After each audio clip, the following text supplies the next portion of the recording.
Hi,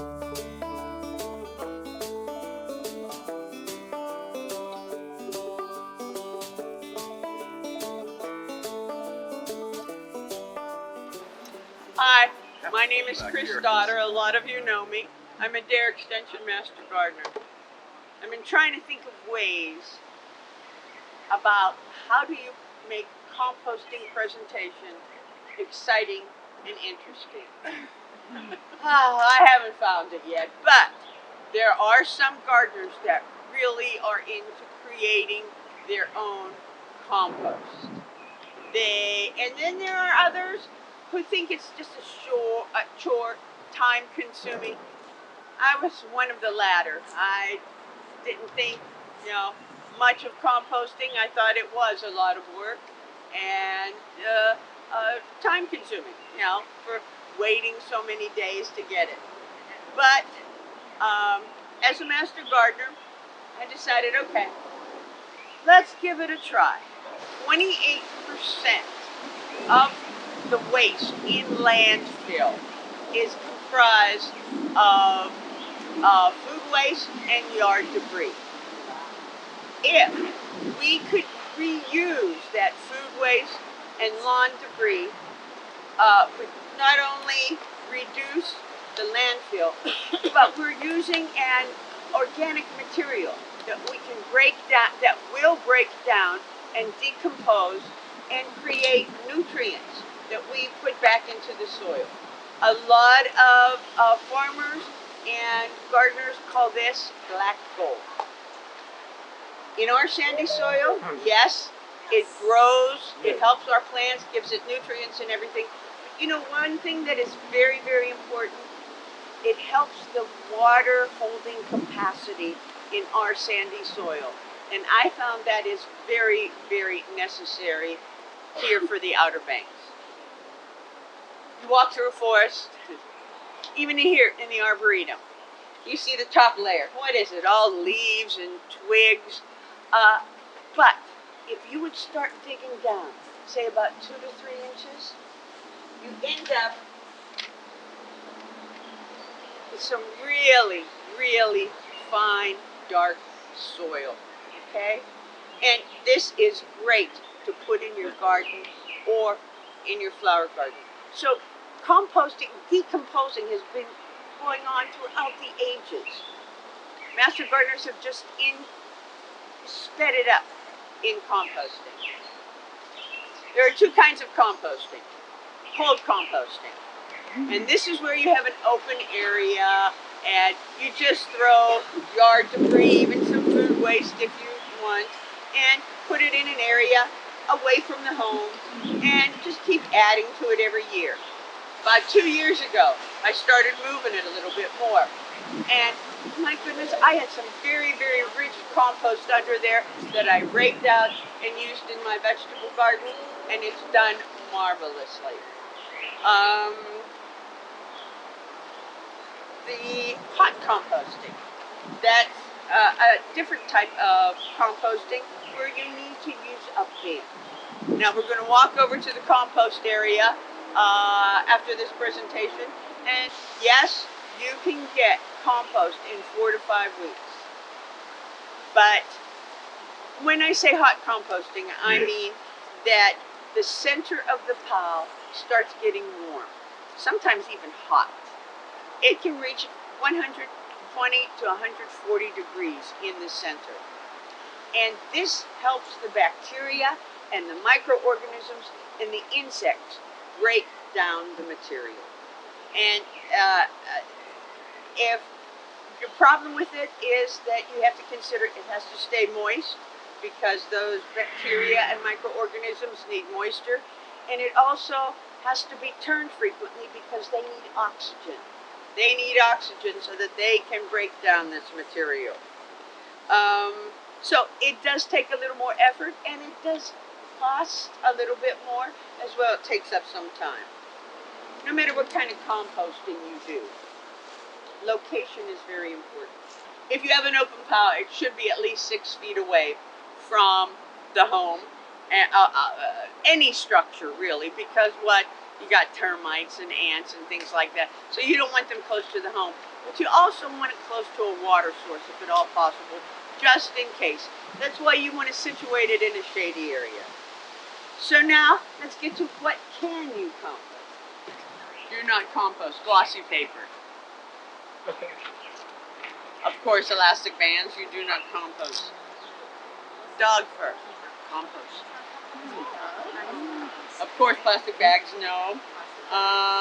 Chopsticks, yes, because this is paper around it. Tracker can be composted. Really? Yarn, composted. Did not know that. This has surprised me. All of the items you can compost. Dryer lint. Yeah. Oh, You can compost dryer it. lint. Thank you. Even if it's not cotton. Use tissue, right. Do not, because of the possible bacteria in it.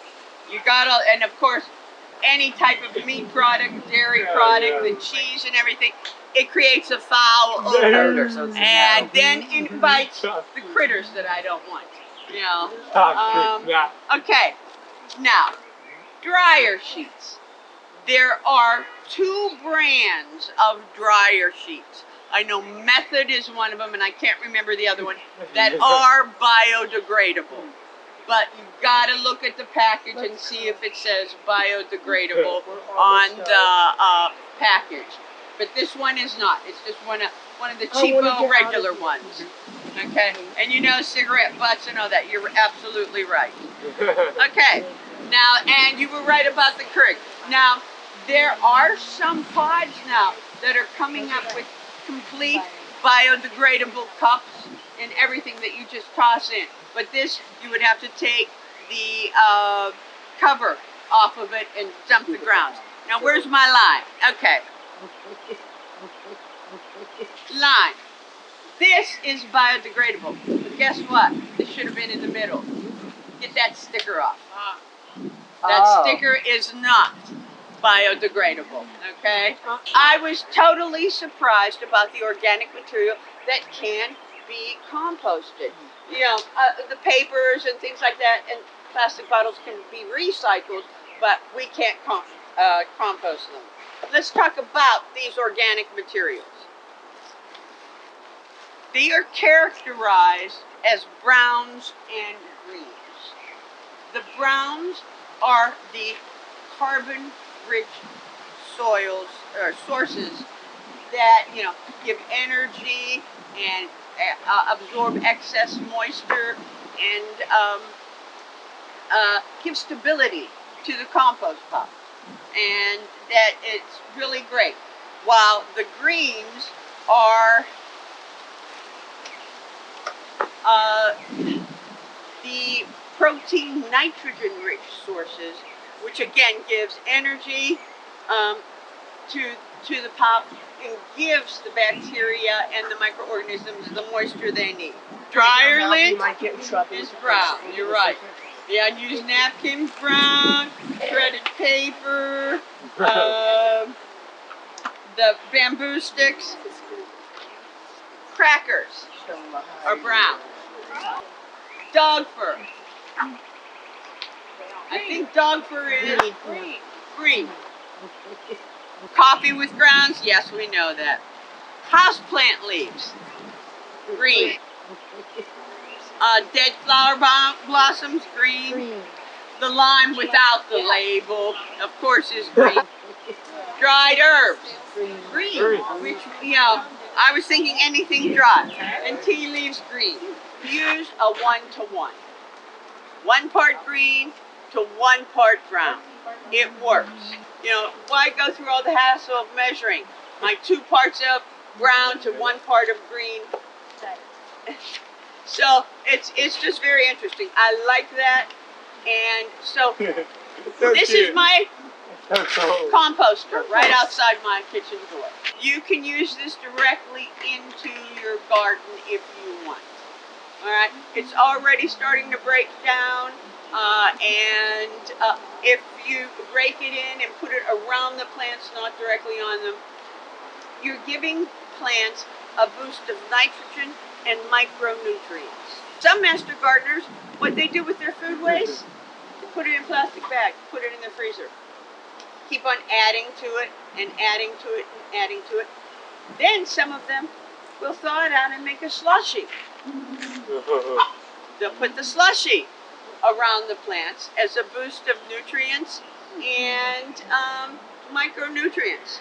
Another way is to use it and make compost tea.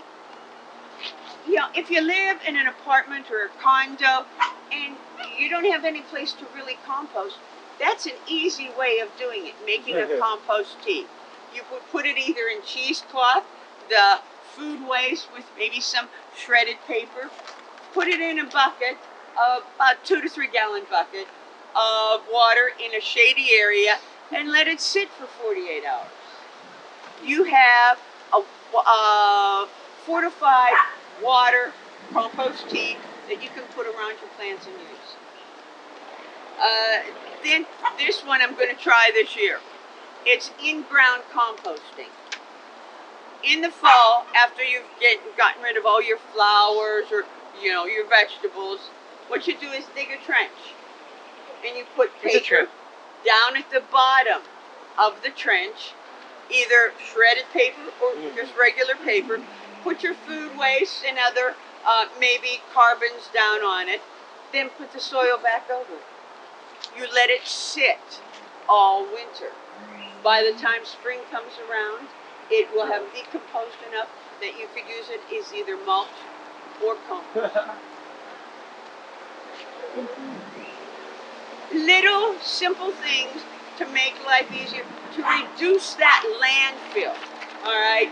To give back the nutrients and using the organic materials to help the environment. Compost, when they add grass and paper and everything, it's kind of fills up the bin.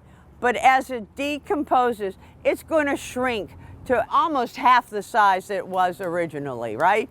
As you know, we have a little bench over there where we do some planting, and you usually mix this compost with just so that it gives it a little more substance, and it also aerates the soil for the plants. This is something that the homeowner may not do unless you have a big yard.